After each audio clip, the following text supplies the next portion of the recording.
الحمد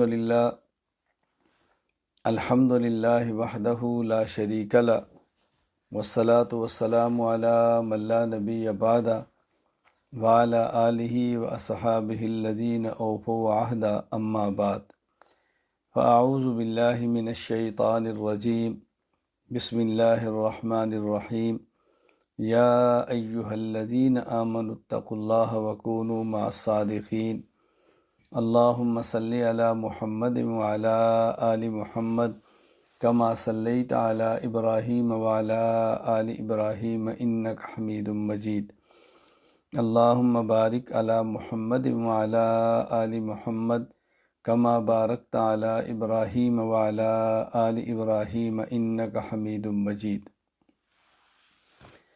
اللہ تعالیٰ اپنا فضل اپنا کرم فرمائیں تو اللہ تعالیٰ دین کی مجلس میں، علم کی مجلس میں، جہاں اللہ کا نام ہو اس مجلس میں شرکت کی توفیق عطا فرماتے ہیں۔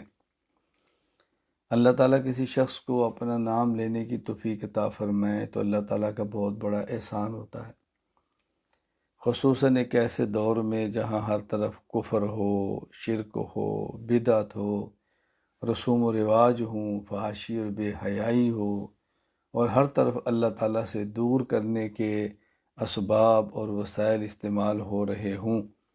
ایسے ماحول میں اگر اللہ اپنا نام لینے کی توفیق دے اور اللہ تعالیٰ ایسی مجلس میں بیٹھنے کی توفیق عطا فرمائے جہاں اللہ تعالیٰ کا نام لیا جاتا ہو تو یہ اللہ تعالیٰ کا بہت بڑا کرم اور بہت بڑا احسان ہے۔ یہ علم اور ذکر کی مجالس کیا ہوتی ہیں، اس کا کچھ اندازہ انسان کو دنیا میں ہوتا ہے اور اصل اس کا پتہ انسان کو موت کے بعد چلے گا، لیکن دنیا میں قدر کریں گے تو فائدہ ہوگا، اور موت کے بعد جس قدر بھی چیخیں اور روئیں گے تو اس کا نفع کچھ نہیں ہوگا۔ میں نے اس وقت جو آیت کریمہ تلاوت کی ہے، یا ایہا الذین آمنوا اتقوا اللہ وکونوا مع الصادقین، یہاں اللہ تعالیٰ نے حکم دیا ہے ان کو جو ایمان لا چکے ہیں، اور حکم دیا ہے تقوی کا۔ ان کو جو ایمان لا چکے ہیں ان کو حکم دیا کہ تم تقوی اختیار کرو، اور پھر اس آیت کریمہ میں انسان کو یہ بات سمجھائی ہے کہ انسان کا ایمان ہے اور انسان کا تقوی ہے، یہ کیسے باقی رہتا ہے۔ یہاں سب سے پہلے جو بات سمجھنی ہے وہ ہے کہ ایمان کسے کہتے ہیں، نمبر 2 تقوی کسے کہتے ہیں، یہ پہلی بات سمجھیں۔ ایمان نام ہے عقائد کا اور تقوی نام ہے نیک اعمال کا۔ بات اچھی طرح سمجھ لیں، ایمان کا تعلق عقائد، قلب اور دل، نظریات کے ساتھ ہے، اور تقوی کا تعلق انسان کے بدن، انسان کے اعضائے جسم اور اعمال کے ساتھ۔ تو ایمان کا معنی ہے عقائد صحیحہ کا اختیار کرنا اور عقائد فاسدہ کا ترک کرنا، اور تقوی نام ہے اعمال صحیحہ کا اختیار کرنا، اعمال صالحہ کا اختیار کرنا اور اعمال سیئہ کا ترک کرنا۔ بات پھر اچھی طرح سمجھ لیں، الجھن نہ ہو۔ ایمان نام ہے عقائد صحیحہ کا اختیار کرنا اور عقائد فاسدہ کا ترک کرنا۔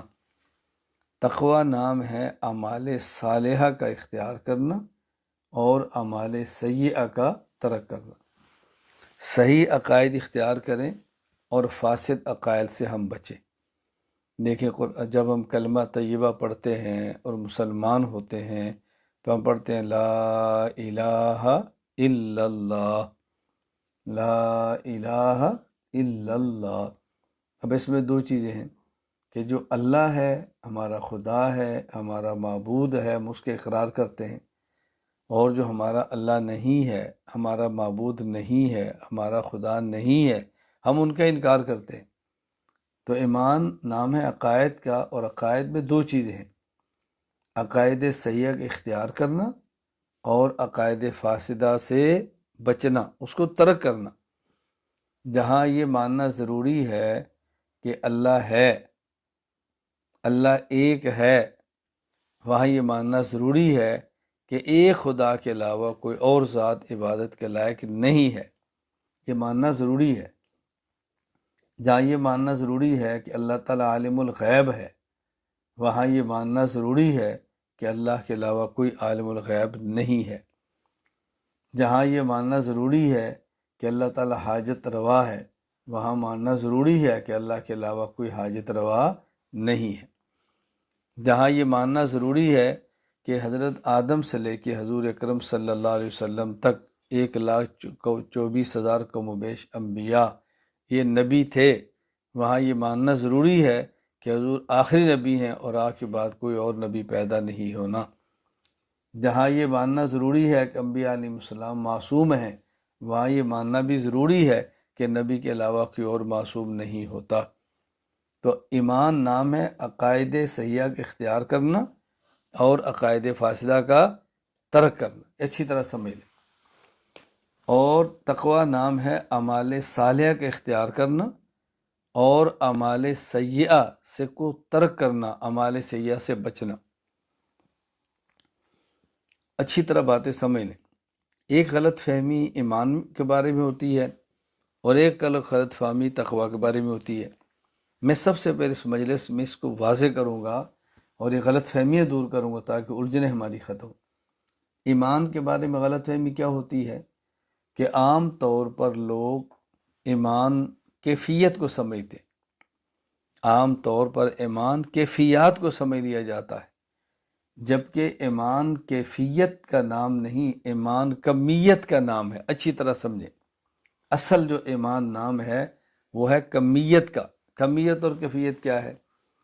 میں سمجھانے کے لیے کہتا ہوں، بھائی ہم پیٹرول پمپ پہ کھڑے ہوتے ہیں، گاڑی ہمارے پاس ہوتی ہے تو ہم کہتے ہیں کہ اس میں اتنے لیٹر پیٹرول ڈالو، اور پھر کون سا پیٹرول ڈالو، پیٹرول کی قسمیں ہوتی ہیں، یہ جو نا اتنے لیٹر ڈالو یہ ہے کمیت، مقدار، اور کون سا ڈالو یہ ہے کیفیت، یہ ہے کیفیت۔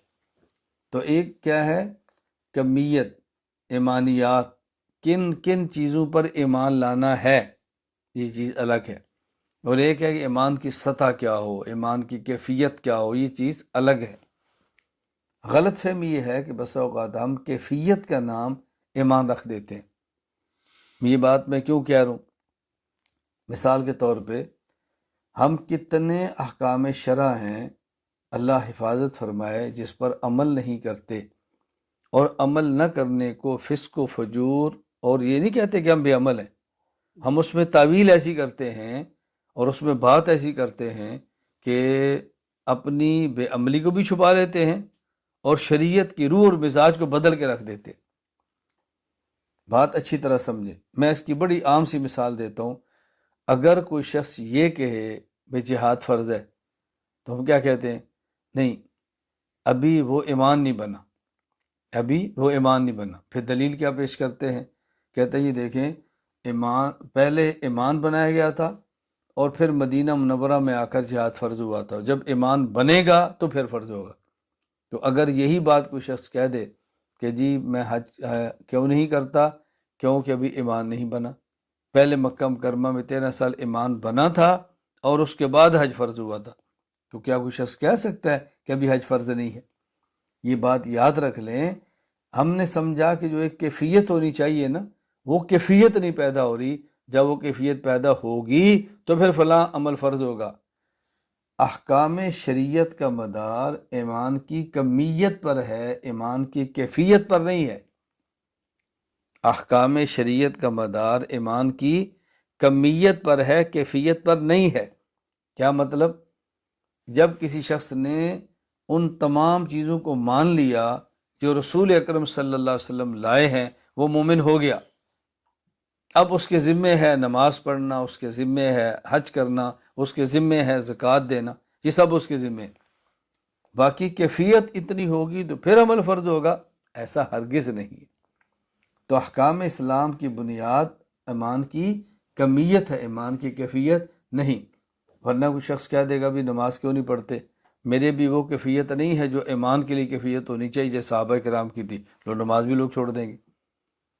بھئی آپ زکوٰۃ کیوں نہیں دیتے؟ جس خلوص سے صحابہ دیتے میرے اندر خلوص پیدا نہیں ہوا، لہٰذا میرے اوپر زکوٰۃ لوگ زکوٰۃ دینا بھی چھوڑ دیں گے۔ تو اس میں ایک حکم کا کیا قصور ہے؟ وہ تو سارے حکام شریعت کو ہل جائیں گے۔ تو ایمان سے مراد کیا ہے؟ ایمانیات، کتنی چیزوں پر ایمان لانا ہے، یہ بات سمجھیں، کتنی چیزوں پر ایمان لانا ہے۔ اس غلط فہمی کو ہم نے دور کرنا ہے کہ ایمان کی حقیقت عقائد ہیں، ایمان کی حقیقت ایمانیات ہیں، ایمان کی حقیقت کمیت ہے۔ ایک اور غلط فہمی، اس غلط فہمی کے نقصانات کیا ہوتے ہیں؟ ایک نقصان میں نے بتایا کہ ہم بہت سارے احکام کے فرض ہونے کے قائل ہی نہیں ہوتے۔ کیوں؟ ابھی ہمارا ایمان نہیں بنا۔ یہ ایسا کیوں ہوا؟ ہم نے ایمان سمجھ لیا کیفیت کو، کہ ابھی وہ کیفیت نہیں ہوئی، لہٰذا ہمارے اوپر فلاں عمل کا کرنا ضروری نہیں۔ اور دوسرا نقصان کیا ہوتا ہے؟ بات اچھی طرح سمجھیں۔ کتنی بار آپ نے جملہ سنا ہوگا کہ ہم بسا اوقات جملہ بولتے ہیں کہ صحابہ کرام رضی اللہ عنہم اجمعین فرمایا کرتے تھے کہ ہم نے پہلے ایمان سیکھا اور پھر ہم نے قرآن سیکھا۔ صحابہ کرام فرماتے ہم نے پہلے ایمان سیکھا اور پھر ہم نے قرآن سیکھا۔ اب اس کا معنی کیا کیا کہ ابھی ہم قرآن پڑھنا شروع نہ کریں، ابھی ہم دین پڑھنا شروع نہ کریں، ابھی ہم مسائل پڑھنا شروع نہ کریں، کیونکہ ابھی ہمارا ایمان مکمل نہیں ہوا، اب ایمان نہیں سیکھ سکے۔ اس کا مطلب سمجھ لیں، آج اگر کوئی شخص غیر مسلم ہمارے پاس آئے اور وہ کہے کہ میں مسلمان ہونا چاہتا ہوں، میں ایمان لینا چاہتا ہوں، ہم اس کو یہ نہیں کہیں گے کہ تم قرآن کریم پڑھو، تم یہ قرآنی قاعدہ پڑھو، تم یہ تجوید پڑھو، تم اپنے مخارج ٹھیک کرو۔ جی آپ ایمان قبول کرنا چاہتے ہیں، جی آپ پڑھو لا الہ الا اللہ محمد الرسول اللہ صلی اللہ علیہ وسلم۔ آپ پڑھو آمنت باللہ وملائکتہ وکتبہ ورسلہ والیوم الآخر والقدر خیرہ وشرہ من اللہ تعالی والبعث بعد الموت۔ آپ مومن ہو گئے۔ اچھا جی اب میں کیا پڑھوں؟ اب آپ قرآن پڑھو۔ اب وہ جب یہ جو نو مسلم ہے کل کسی اور کو کہے گا کہ جب میں مسلمان ہوا تو میں نے پہلے ایمان سیکھا اور میں نے پھر قرآن سیکھا۔ اب میں نے پہلے ایمان سیکھا کا معنی کیا تھا کہ میں نے ایمانیات کو مانا، پھر میں نے قرآن پڑھنا شروع کیا۔ یہی بات صحابہ کرام فرما رہے کہ ہم نے پہلے ایمان سیکھا اور پھر ہم نے قرآن سیکھا، یعنی ہم نے ایمانیات کو سیکھ لیا، اب قرآن پڑھنا شروع کر دیا۔ ہم نے اس جملے کا مفہوم کیا نکالا کہ ہم قرآن نہیں پڑھیں گے کیونکہ ابھی ہم نے ایمان سیکھا نہیں، ہم مسائل نہیں پڑھیں گے کیوں؟ ابھی ہم نے قرآن سیکھا نہیں، ہم دین نہیں پڑھیں گے کیوں؟ ابھی ہم نے ایمان سیکھا نہیں ہے، ابھی ہمارا ایمان بنا نہیں ہے۔ یہ غلط، یہ نقصانات کیوں ہو رہے ہیں؟ ایک بنیادی جملہ سمجھ نہیں آیا کہ ایمان سے مراد کیفیت ہے یا ایمان سے مراد کمیت ہے۔ باتیں سمجھیں۔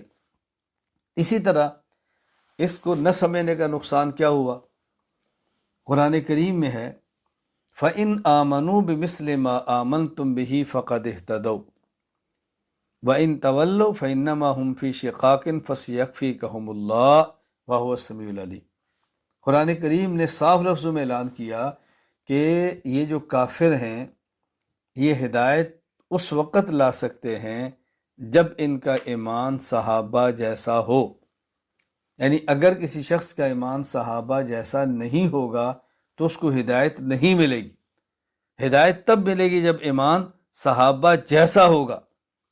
اب دنیا میں کسی شخص سے سوال کرو جو مسلمان ہے اور جو دین کو سمجھنے کے دعوے کر رہا ہے، کسی سے پوچھو کیا اس دور میں صحابہ جیسا ایمان ہو سکتا ہے؟ تو ہر بندہ، میں نے جس سے بھی پوچھا تو اس نے یہی کہا جی نہیں۔ میں نے کہا جب ایمان صحابہ جیسا ہو ہی نہیں سکتا تو قرآن تو کہہ رہا تمہیں ہدایت تب ملے گی جب صحابہ جیسا ایمان ہوگا۔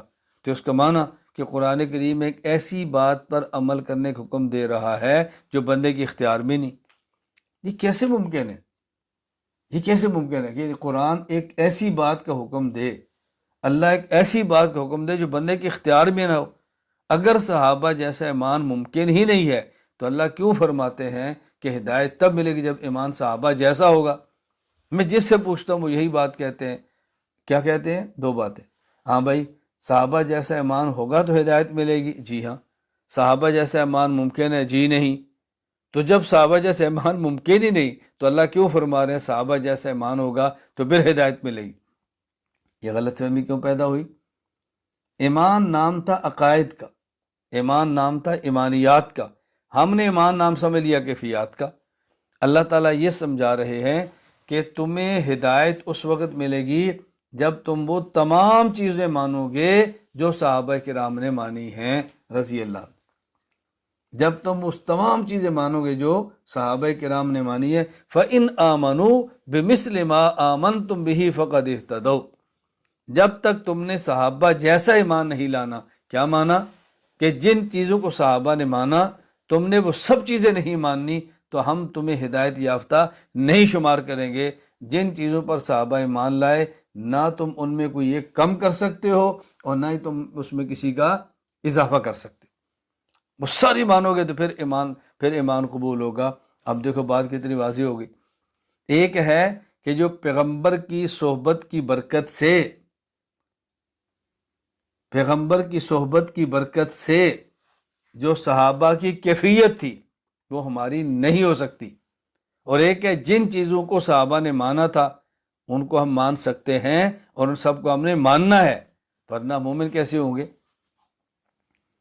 نقصانات آپ دیکھ رہے ہیں، لفظ کو سمجھنے کا کیا؟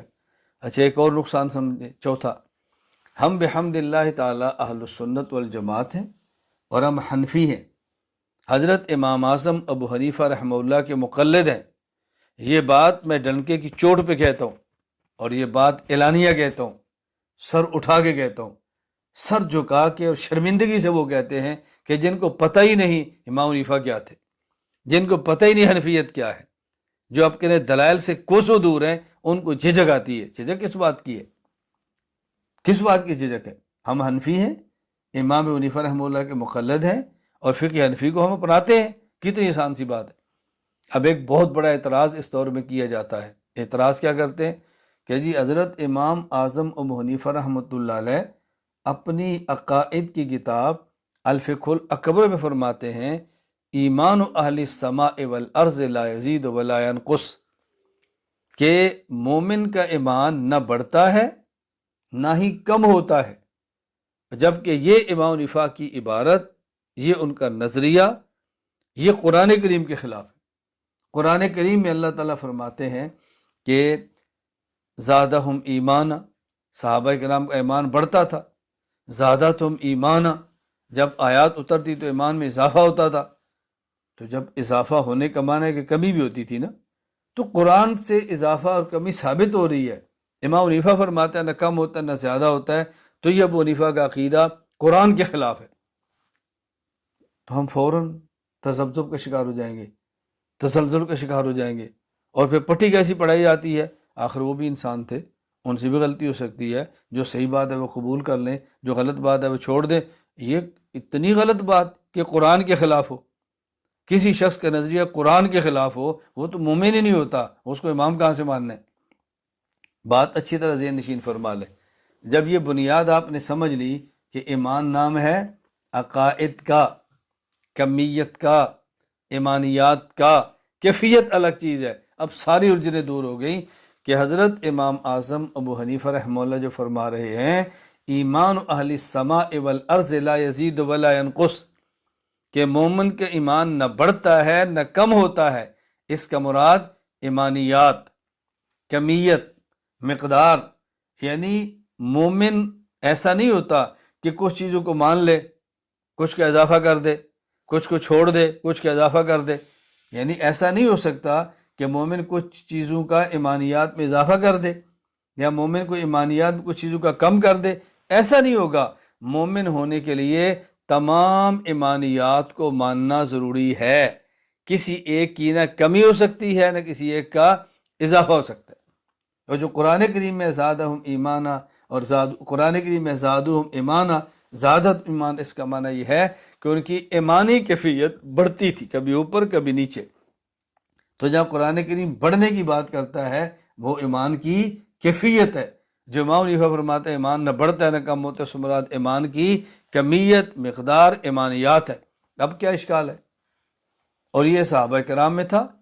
حضرت صدیق اکبر رضی اللہ تعالیٰ عنہ حضرت حنظلہ کو ملے اور فرمایا کہ حضرت حنظلہ کہنے لگے نافق حنظلہ ابو بکر میں تو منافق ہو گیا. کہا کیسے؟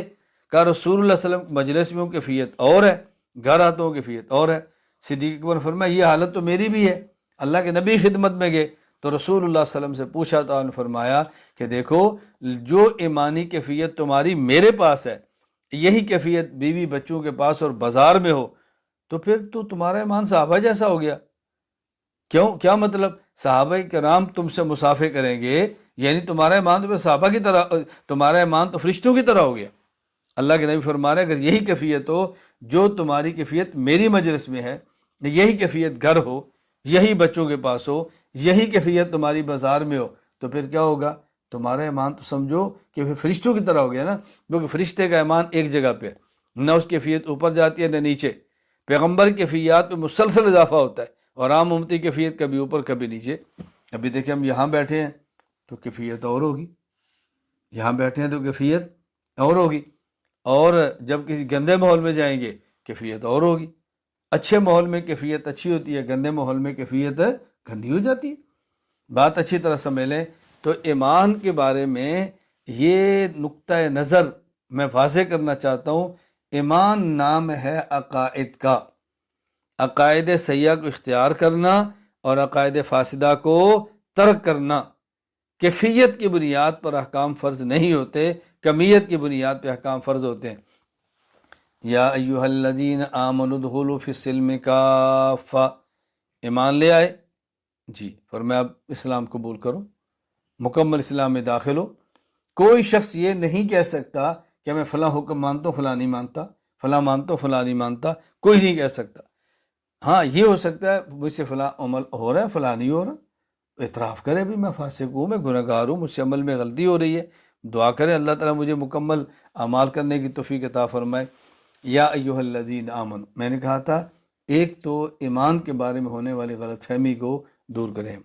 نمبر 2، تقوی میں ہونے والی غلط فہمی کو دور کریں. تقوی کے مفہوم کو سمجھنے میں غلطی ہوتی ہے. تقوی کا معنی کیا ہے؟ اچھی طرح بات سمجھنا، نیک عمل کرنا اور گناہ سے بچنا، یہ تقوی. اور اگر گناہ ہو جائے تو پھر اس گناہ سے توبہ کرنا، یہ ہے تقوی. عام طور پر تقوی کا معنی یہ سمجھا جاتا ہے کہ انسان سے گناہ ہو ہی نہیں، انسان سے گناہ نہ ہو، یہ تقوی ہے. عام طور پر سمجھا جاتا ہے کہ متقی وہ ہے جو گناہ نہ کرے. متقی کا معنی صرف یہ نہیں کہ جو گناہ نہ کرے، بلکہ جو نیک عمل کرے اور گناہ نہ کرے وہ بھی متقی، اور اگر گناہ کر لے اور پھر توبہ کر لے تو وہ بھی متقی.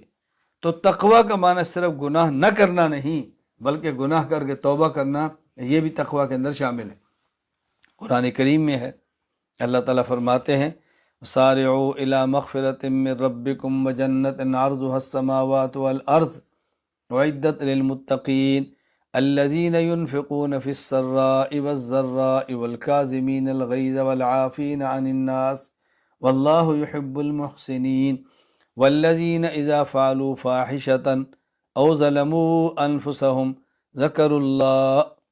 قرآن کریم میں ہے.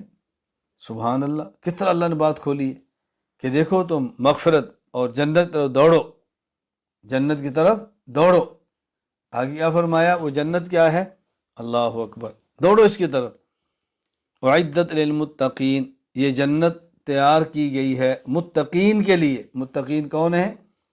الذین ينفقون فی السراء والضراء، ہر حال میں خرچ کرتے ہیں، کم ہے تب بھی، زیادہ ہے تب بھی، کم ہے تو کم خرچ کرتے ہیں لیکن خرچ ضرور کرتے ہیں. والکاظمین الغیظ، اور غصہ کو پی جاتے ہیں. والعافین عن الناس، اور درگزر کرتے ہیں. اللہ اکبر. والذین اذا فعلوا فاحشۃ او ظلموا انفسهم ذکروا اللہ فاستغفروا لذنوبهم ومن یغفر الذنوب الا اللہ ولم یصروا علی ما فعلوا. اور یہ اپنی جان پہ ظلم کر لیتے ہیں، کبھی بے حیائی کا کام بھی کر لیتے ہیں، پھر استغفار کرتے ہیں، اللہ کو یاد کرتے ہیں، اور اللہ کے علاوہ کون ہے معاف کرے، اور اپنے گناہوں پر ڈٹتے نہیں ہیں. فرمایا یہ متقین ہیں. تو جو نیک عمل کرے اور گناہ نہ کرے وہ بھی متقی، اور گناہ کر کے توبہ کر لے وہ بھی متقی، ڈٹے نہیں بس ضد نہ کرے، یہ بھی متقی ہے. اللہ میں بات سمجھنے کی توفیق عطا فرمائے۔ یہاں میں ایک بات سمجھا دوں، بہت اچھی طرح سمجھ لیں۔ قرآن کریم میں وَسَارِعُوا إِلَى مَغْفِرَةٍ مِّن رَبِّكُمْ وَجَنَّةٍ عَرْضُهَا السَّمَاوَاتُ وَالْأَرْضُ، توجہ کریں، اپنے رب کی مغفرت اور جنت کی طرف دوڑو، جلدی کرو۔ قرآن کیا کہہ رہا ہے؟ جلدی کرو۔ اور ایک حدیث پاک میں کیا ہے؟ الانۃ من اللہ والعجلۃ من الشیطان، کہ بردباری اللہ کی طرف سے ہوتی ہے اور جلد بازی شیطان کی طرف سے ہوتی ہے۔ توجہ رکھیں۔ اور قرآن کہہ رہے سارعو، جلدی کرو۔ یہ دو لفظ ہیں، ایک لفظ سرعت اور ایک لفظ عجلت۔ یہ سرعت اور عجلت میں کیا فرق ہے؟ بظاہر سرعت کا معنی بھی جلدی ہے اور عجلت کا معنی بھی جلدی ہے۔ فرق کیا ہے؟ سرعت کہتے ہیں تقدیم ما حقہ التقدیم، جو کام جلدی کرنا چاہیے اس کو جلدی کرنا، یہ ہے سرعت۔ اور عجلت کہتے ہیں تقدیم ما حق التاخیر، جس کو جلدی نہیں کرنا چاہیے وہ جلدی کرنا، یہ ہے عجلت۔ تو شریعت میں سرعت محمود ہے اور عجلت مذموم ہے۔ سرعت شریعت چاہتی ہے، عجلت سے منع کرتی ہے۔ ہم دونوں میں فرق نہیں کر پاتے۔ میں کبھی کہا کرتا ہوں کہ میں دونوں لفظوں کا ترجمہ جو اردو میں کرتا ہوں نا، سرعت کا معنی ہے جلدی کرنا اور عجلت کا معنی ہے جلد بازی کرنا۔ جلدی کرنا ٹھیک ہے، جلد بازی کرنا ٹھیک نہیں۔ کہتے ہیں نا بھائی جلدی کرو، چاہے جلدی لاؤ، کھانا جلدی لاؤ، فلاں کام جلدی کرو، اپنے کام کو جلدی کیا کرو، لیکن ساتھ آپ نے کئی بار یہ سنا منع کر دیں جلد بازی نہ کیا کرو، بیٹا جلد بازی اچھی نہیں ہوتی۔ تو جلدی کرنے کو سرعت اور جلد بازی کرنے کو عجلت۔ تو شریعت میں جلدی کرنا تو پسندیدہ ہے، لیکن جلد بازی کرنا یہ ناپسندیدہ ہے۔ دونوں میں فرق سمجھنا چاہیے۔ تو میں عرض کر رہا تھا کہ پہلے سمجھیں ایمان کسے کہتے ہیں اور سمجھیں تقوی کسے کہتے ہیں۔ ایمان میں ہونے والی غلط فہمی کیا ہے اور تقوی کے بارے میں پیدا ہونے والی غلط فہمی کیا ہے، اس کو سمجھنا ازحد ضروری ہے۔ دوسری بات یہ سمجھیں کہ یہ ایمان یعنی عقائد اور یہ تقوی، یہ دو چیزیں حاصل کیسے ہوں؟ یہ دو چیزیں حاصل کیسے ہوں؟ یہ دو چیزیں حاصل ہوں گی۔ اللہ تعالیٰ نے اس آیت میں فرمایا یا ایھا الذین آمنوا اتقوا اللہ وکونوا مع الصادقین۔ اگر کوئی شخص عقائد کو سیکھنا چاہے، اس کا حل عقائد کو پڑھنا، عقائد کو سننا اور عقائد کے ماہر سے عقائد کو سمجھنا ہے۔ میری باتوں پر توجہ دیں۔ عقائد کو پڑھنا، عقائد کو سننا اور عقائد کے ماہر سے عقائد کو سمجھنا، ہر بندے سے نہیں، عقائد کے ماہر سے عقائد کو سمجھنا، اس سے عقائد درست ہوتے ہیں۔ اگر کوئی شخص عقائد کا ماہر ہی نہیں ہے اور وہ عقائد پہ کام کرے گا، یہ ایسے ہی ہے کہ جس طرح کوئی آدمی سرجن نہ ہو اور وہ آپریشن شروع کر دے، اڑا کے رکھ دے گا۔ کوئی شخص عقائد کا ماہر نہ ہو اور عقائد پہ بات شروع کر دے، عقائد پہ شروع کر دے، عقائد پہ اپنی رائے دینا شروع کر دے، وہ خود بھی تباہ ہوگا، دوسروں کو بھی تباہ ہوگا۔ عقائد کو سیکھیں، کیا مطلب؟ عقائد کو پڑھیں، عقائد کو سنیں، عقائد کو سمجھیں، ایک ایسے آدمی سے جو عقائد کا ماہر ہو، ایمان درست ہوگا۔ تقوی کیسے آئے گا؟ اس کے لیے ضروری ہے، تقوی کے لیے ضروری ہے صرف نیک اعمال کو پڑھنا، نیک اعمال کو سننا یہ کافی نہیں ہے۔ ایک ہے تقوی کو سمجھنا، ایک ہے تقوی کو زندگی میں لانا۔ تقوی کو سمجھنے کے لیے تو شاید سننا اور پڑھنا کافی ہو، لیکن زندگی میں تقوی کو لانے کے لیے اپنے شیخ، اپنے مرشد، اہل اللہ، صاحب ذکر کی مجلس اور صحبت میں رہنا ضروری ہے۔ میری باتوں کو اچھی طرح سمجھ لیں۔ کسی اہل اللہ اور صاحب نسبت کی مجلس میں جانا نہیں، صاحب نسبت اہل اللہ کی مجلس میں رہنا ضروری ہے۔ قرآن کریم نے کہا کونوا مع الصادقین، تقوی اختیار کرنا ہے تو صادقین کے ساتھ رہو۔ ہمارے یہاں المیہ یہ ہے، اولاً تو اصلاحی تعلق کا شوق نہیں ہے، لوگ اصلاحی تعلق کے لیے تیار نہیں ہوتے۔ بیعت کے لیے تیار نہیں ہوتے۔ اور میری بات یاد رکھنا، اصلاحی تعلق کے لیے تیار نہ ہونے کی سب سے بڑی وجہ وہ نفس پرستی ہے۔ سب سے بڑی رکاوٹ انسان کی خواہشات، انسان کا نفس اور انسان کی اپنی یہ تسکین ہے، اس وجہ سے نہیں ہوتا۔ کیوں؟ بات سننی پڑے گی، بات ماننی پڑے گی، ڈانٹ ہوگی، رگڑے ہوں گے، اور اس کے لیے نفس تیار نہیں ہے۔ اس لیے لوگ اصلاحی تعلق قائم نہیں کرتے۔ ایسی جگہ پہ دوڑ دوڑ کے جائیں گے جہاں پہ جھوم جھوم کے ذکر ہو، جہاں پہ جھوم جھوم کے مجمع ہو، اور جہاں پہ لنگر اور یہ سب چیزیں چل رہی ہوں، وہاں دوڑ دوڑ کے جائیں گے۔ یعنی ایسی جگہ پہ دوڑیں گے جہاں اصلاح نہ ہو، جہاں تقویٰ کی بات نہ ہو، شریعت پر پابندی کی بات نہ ہو، وہاں ڈانٹ ڈپٹ نہ ہو، کچھ بھی نہ ہو، دوڑ کے جائیں گے۔ جہاں ڈانٹ ملی اور وہیں سے گئے، جہاں سے تھوڑا سا سمجھایا وہیں سے دوڑے۔ اب بتائیں اصلاح کیسی ہوگی؟ وہ نفس جو گناہوں کا عادی ہے وہ اچانک تو گناہ نہیں چھوڑ سکتا۔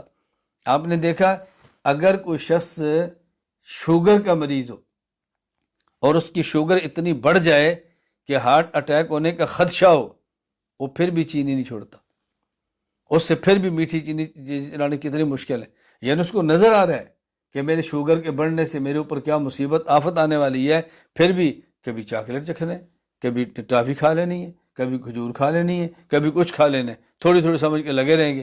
اب بتائیں کوئی شخص جس کو شوگر کی وجہ سے اپنی آفت، مصیبت، بیماری نظر آ رہی ہو، وہ اس میٹھے کو چھوڑنے کے لیے تیار نہیں ہوتا، تو وہ نفس کہ جس کو تقوی کا عادی بنانے سے اس کا اصل نتیجہ ہی موت کے بعد نظر آنا ہو، بتائیں وہ کتنی جلدی بندہ ٹھیک ہو سکتا ہے، وہ کتنی جلدی خود کو بدل سکتا ہے؟ بہت مشکل ہے لیکن ناممکن نہیں ہے، یہ بات یاد رکھ لیں، ناممکن نہیں ہے۔ تو ہم نے عقائد بھی درست کرنے ہیں اور ہم نے تقوی بھی اختیار کرنا ہے۔ اور میں نے بتایا کہ تقوی حاصل کرنے کے لیے اپنے شیخ کی مجلس میں رہنا، اپنے شیخ کی خدمت میں رہنا، اپنے شیخ پر خود کو فنا کرنا، یہ از حد ضروری ہے۔ میرا ایک بار بیان تھا اور مخصوص نشست تھی، اس میں ایک ساتھی کا میں نے خط پڑھ کے سنایا، نہ خط نہیں، خط تھا یا اس نے مجلس کے اندر آن لائن بات ہو رہی کا کہ حضرت میرا مال اور میرا جان سب کچھ آپ پر فدا ہو۔ ایک ساتھی نے اشکال کیا کہ کیا امتی کے لیے لفظ کہنا جائز ہے کہ میرا سب کچھ فدا ہو آپ کے اوپر؟ میں نے کہا ایک تو اس کا مطلب یہ نہیں ہے کہ میں اللہ کی بجائے آپ پر فدا کروں، اس کا معنی ہوتا ہے کہ میں اپنا مال آپ کو دوں اور اس لیے کہ آپ دین کا کام کرتے ہیں، یہ معنی۔ میں اپنی زندگی آپ کے ساتھ گزاروں کیونکہ مجھے آپ دین پر لگائیں گے، یہ معنی۔ یہ معنی نہیں کہ اللہ کو چھوڑ کر خیر اللہ کے نام پہ مال دے رہے ہیں۔ اور حضرت مولانا، میں نے یعنی عجیب بات ہے، قاری محمد طیب رحمہ اللہ تعالی 40 سالہ دارالعلوم دیوبند کے محتمم، حضرت نے حضرت نانوتوی رحمہ اللہ کے بارے میں ایک قصیدہ لکھا، اور اس کا جو پہلا شعر ہے وہ یہ ہے: نفس الفداء لقاسم العلوم والخیرات، نفس الفداء لقاسم العلوم والخیرات، قاسم العلوم والخیرات مولانا قاسم نانوتوی پر میری جان فدا ہو۔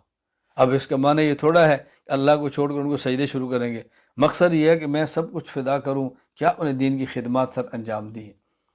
تو تقوی کے لیے ضروری ہے کہ آدمی اپنا وقت شیخ کے پاس گزارے۔ اور آپ یقین فرما لیں اگر آج انسان اس موبائل کا درست استعمال کرے تو یہ اس قدر اپنے شیخ کے بندے کو قریب کرتا ہے، اس قدر بندے کی اصلاح ہوتی ہے، اس قدر بندہ ٹھیک ہوتا ہے کہ میں کیا بتاؤں۔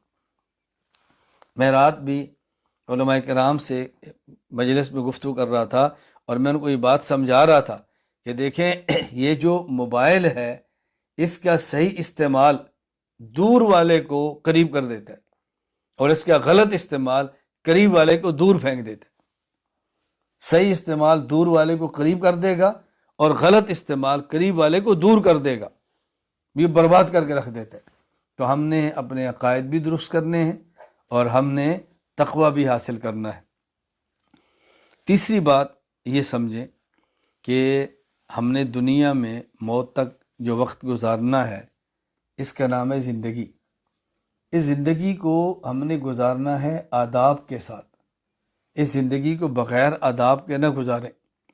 اگر ہم کھانا کھائیں تو کھانے کے آداب ہیں، ہم بازار جائیں اس کے آداب ہیں، ہم اگر تجارت کریں اس کے آداب ہیں، ہم اگر سوئیں اس کے آداب ہیں، اگر نکاح کریں اس کے آداب ہیں، اگر اولاد ہے اس کے آداب ہیں، والدین ہیں ان کے آداب ہیں، لکھے پڑھیں اس کے آداب ہیں، سنیں اس کے آداب ہیں، کسی مجلس میں جائیں اس کے آداب ہیں۔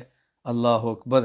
یعنی ہماری شریعت تو ایسی ہے کہ کوئی انسان بیت اللہ جائے اس کے آداب ہیں، اور کوئی انسان بیت الخلاء جائے اس کے آداب ہیں۔ شریعت مطہرہ نے بیت اللہ جانے کے بھی آداب سکھائے ہیں اور بیت الخلاء جانے کے بھی آداب سکھائے ہیں۔ بڑی سے بڑی پاکیزہ جگہ پر کیسے رہنا ہے یہ بھی بتایا، اور جس کو لوگ گھٹیا اور گندی جگہ سمجھتے ہیں وہاں کیسے جانا ہے یہ بھی بتایا۔ شریعت تو پورے آداب بتاتی ہے، اس لیے ضروری ہے ہم اپنی زندگی کو آداب کے ساتھ گزاریں، اپنی زندگی میں آداب لائیں۔ مجلس میں کیسے رہنا ہے، سونا کیسے ہے، کھانا کیسے ہے، پینا کیسے ہے، اپنی زندگی ہم نے کیسے گزارنی ہے۔ جانوروں کی طرح نہیں گزارنی، انسانوں کی طرح گزارنی ہے۔ حیوانوں کی طرح ہم مت رہیں، ایک اچھے انسان کی طرح جئیں، یہ ہم نے اس کا خیال کرنا ہے۔ آج کل تقریباً 100% ہے، تقریباً کوئی لاکھوں میں ایک آدھ بندہ ملے تو ملے، تقریباً ایسی ہے، ہر انسان موبائل کا استعمال کرتا ہے، ہر انسان موبائل میں دوسرے سے رابطہ کرتا ہے۔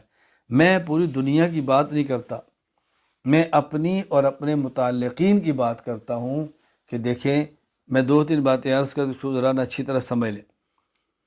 آج کے دور میں جب بھی کسی سے بذریعہ موبائل رابطہ کریں تو بات پوری کہا کریں۔ السلام علیکم ورحمۃ اللہ وبرکاتہ، میرا نام محمد الیاس ہے، میں فلاں جگہ سے آیا ہوں، میں اس شہر میں ہوں، آپ سے ملنا چاہتا ہوں۔ السلام علیکم ورحمۃ اللہ وبرکاتہ، میرا یہ نام ہے، مجھے آپ سے ایک کام ہے یا میں آپ سے بات کرنا چاہتا ہوں۔ بات پوری کریں، پوری بات نہ کرنے کا بہت نقصان ہے۔ مجھے نہیں سمجھ آتی یہ کہاں سے بات چل پڑی ہے کہ لوگ السلام علیکم ورحمۃ اللہ وبرکاتہ کہہ کے چپ ہو جاتے ہیں۔ کیوں سلام کیا ہے؟ آپ کیا کہنا چاہتے ہیں؟ اگر کسی پوچھ رہے کوئی میں نے سلام کیا تھا کہ آپ وعلیکم السلام کہیں تو پھر میں بات کروں، میں جواب کے انتظار میں تھا۔ یعنی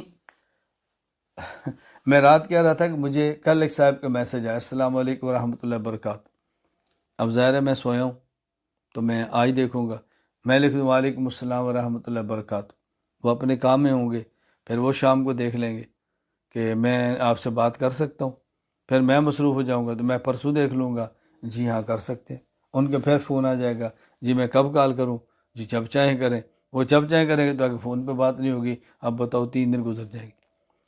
اچھا ایسا بھی میرے ساتھ ہوا ہے، میں مدینہ منورہ ہوں یا مکہ مکرمہ گیا ہوں، ایک شخص سلام کرتا ہے، میں وعلیکم السلام کہتا ہوں، اور دوسرے تیسری طرح ہمارا رابطہ ہوتا ہے، کوئی سنا ہے آپ مدینہ منورہ ہیں، مکہ مکرمہ ہیں، میں بھی عمرے پر میں آپ سے ملنا چاہتا ہوں، میں کہتا ہوں میں تو بھائی استنبول پہنچ گیا ہوں، میں تو فلاں جگہ سے، اوہ بہت محرومی کی بات ہے۔ میں نے کہا محرومی کی بات نہیں ہے، بیوقوفی کی بات ہے۔ اگر پہلے میسج میں آپ یہ بات کہہ دیتے کہ میرا یہ نام ہے، میں عمرے کے لیے آیا ہوں یا یہاں رہتا ہوں، مدینہ منورہ ہوں، آپ سے ملنا چاہتا ہوں، تو کب ملاقات کریں؟ تو ملاقات ہو جاتی۔ تو یہ محرومی نہیں ہے، بیوقوفی ہے، اور بیوقوفی انسان کتنی باتوں سے محروم کر دیتی ہے۔ ہم اپنی حماقت اور بیوقوفی کو چھپانے کے لیے اس کا نام بھی محرومی رکھ دیتے ہیں۔ بتاؤ کیسی چلاکی، بتائیں کیسی چلاکی۔ اتنا یقین فرما نقصان، میں اس لیے گزارش کرتا ہوں بات مکمل کریں، بات مکمل کریں۔ دوسری بات، کتنے لوگ ایسے ہیں جو مجھے پیغام لکھتے ہیں اور میں اس کا جواب نہیں دے سکا، یا کوئی مختصر جواب دیا، یا کوئی تحریر ایسی جواب دینے کے قابل ہی نہیں تھی، چھوڑ دیا۔ اب اس کو 2 دن بعد 3 دن بعد پھر وہ تحریر دوبارہ نہیں بھجوائیں گے، وہ نیچے اشارہ دے دیں گے، انگلی کا اشارہ، ہاتھ کا اشارہ، یہ لکھ دیں گے، سوالیہ نشان لکھ دیں گے۔ میں پوچھتا ہوں کیا؟ کہتے میسج بھیجا تھا۔ میں نے کہا جی کون سا؟ کہتے ہیں 4 دن پہلے یہ ہماری چیٹ چل رہی۔ یعنی ان کا خیال ہی ہوتا ہے کہ جیسے ہمارے میسج میں جو موبائل میں کہیں سے میسج آتا ہے، شاید اس بیچارے کا بھی یہی حال ہوگا، اور ہم نے بہت احسان کیا ہے کہ اس کو میسج کر دی ہے۔ میں نے کہا بھی اتنی دیر تک میں میسج نہیں رکھ سکتا، اگر میں نہیں جواب دے سکا تو آپ بس کو دوبارہ مکمل اسی طرح آپ کے پاس تو محفوظ ہوگا نا جی، میں تو ڈیلیٹ کر دی ہے۔ میں نے کہا آپ کرنے والے ڈیلیٹ کر دی ہے تو میں کیا کروں، میرے ذمہ ہے کہ میں سال پورا سنبھال کے رکھوں آپ کا۔ اگر کہ جواب نہیں مل سکا تو آپ پورا میسج لکھ دیں، کیا فرق پڑتا ہے۔ اچھا، اسی طرح ہمارے یہاں موبائل میں کیا ہوتا ہے، مثلا ہماری آج کی خانقاہ مجلس ہے، میں نے اس خانقاہ مجلس کی پوسٹ بھجوا دی ہے، اس کے نیچے لکھا ہوا ہے کہ لنک کے لیے اس نمبر پر رابطہ کریں، اس کے باوجود پھر مجھے میسج کریں گے یہ لنک بھیج دیں، یہ لنک نہیں آیا۔ میں نے کہا اوپر لکھا ہوا ہے نا کہ لنک نے اس نمبر پر رابطہ کریں، آپ اس پر رابطہ کریں۔ اچھا، اسی طرح بعض لوگ ہوں گے مثلا خانقاہ مجلس میں لکھا ہوا 6 بجے اور اشتہار کیا ہے رات کو، ان کا صبح 4 بجے میسج ہوئے گا، ہم لنک میسج کر رہے ہیں جواب نہیں مل رہا۔ اچھا، کبھی لنک ہوگا ہم کھولیں لنک آن نہیں ہو رہا، میں نے کہا وقت تو دیکھیں کیا لکھا ہوا ہے، وقت تو آپ دیکھیں نا، اب 6 بجے والا لنک 4 بجے تو نہیں کھول دیں گے وہ۔ میں گزارش کرتا ہوں ان باتوں کو اچھی طرح سمجھیں اور ان آداب کا بہت زیادہ خیال فرمائیں۔ ابھی کل کی بات ہے، ایک ساتھی نے کال کی، میں نہیں اٹھا سکا، پھر کال کی، میں نے کاٹ دی، مجھے کام تھا۔ اچھا، کوئی 4 گھنٹے بعد پھر فون آ گیا، میں نماز میں تھا، بیل بند تھی، پھر آیا، میں نے کاٹ دیا۔ میں پوچھتا ہوں بھئی آپ لکھ کر کیوں نہیں بھیجتے، کہا ذرا جلدی ہے۔ میں نے کہا 10 گھنٹے ہو گئے فون نہیں مل رہا، تو کیا 10 گھنٹے میں آپ 2 سطریں نہیں لکھ سکتے تھے؟ کتنا آسان کام ہے یہ، بھئی لکھ کر آپ بھجوا دیں تاکہ آپ کو جواب مل جائے۔